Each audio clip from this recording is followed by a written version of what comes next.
I'm outside the Old Bailey with Mr. Gerard Batten, the former leader of Ukip. Mr. Batten, thanks for being with me today. You're welcome, and it's pleased to be able to speak to you. Well, what can I say? I keep thinking I can't be surprised by what happens in this country, and then we get another big surprise.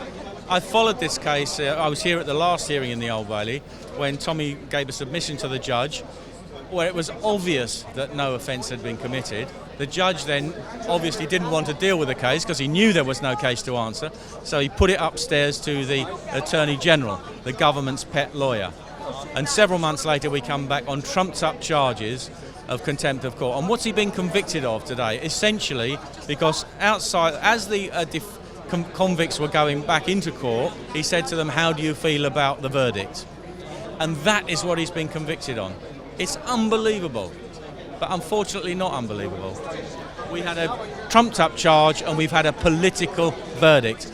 I'm so sorry to be standing outside the principal court of the country, the Old Bailey, and having to say now that we have a corrupt legal system.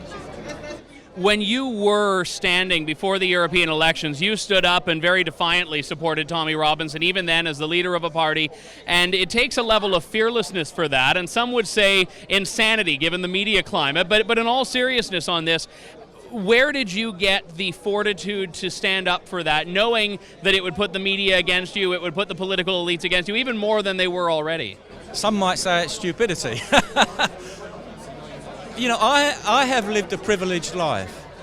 During my lifetime, I've never had to go to war.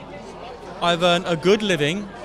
Standards of living have risen. I've had a comfortable life built on what my father's generation did in the Second World War and what generations of Englishmen and women have done in the previous hundreds of years. Defended this country and worked to keep it free and independent. So what courage does it take to stand up and defend a man who has stood up and tried to defend our country against one of the greatest threats that faces Western civilization now, which is literalist, fundamentalist, extremist Islam, the ideology of Islam. My God, if I haven't got the guts to stand up and just speak and defend somebody like that and speak out against this evil, then I don't deserve to live in a free country. And I think, who was it, one of your American founders of the Constitution said, you know, people who want security but are not prepared to defend it don't deserve it.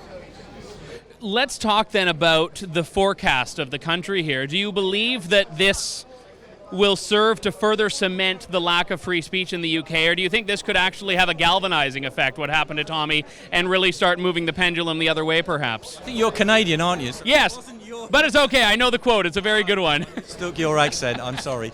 I don't know what's going to happen, because now you can be convicted for reading what Winston Churchill said about Islam in 1898, when he said, he wrote a foreword to a book that he'd written, and he said, "Islam in a man is as dangerous as rabies in a dog." So if you quote that in public, you can be found guilty of hate speech or some other trumped-up charge, I don't know. You are not allowed now to have freedom of opinion about things. I'm not talking about inciting hatred or inciting violence or whatever against individual people. I'm talking about the ability to address ideas and ideologies. You can now be convicted of crimes for doing that. We're living in a very, very dangerous place now in our country.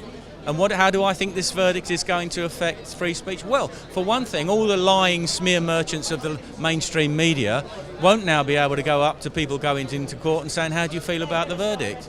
Will they? So they can't do their job. Except, of course, they'll be exempt, because it doesn't apply to them. It only applies to people like Tommy Robinson and people who the establishment and the media don't like. I think what's happened here today is sickening.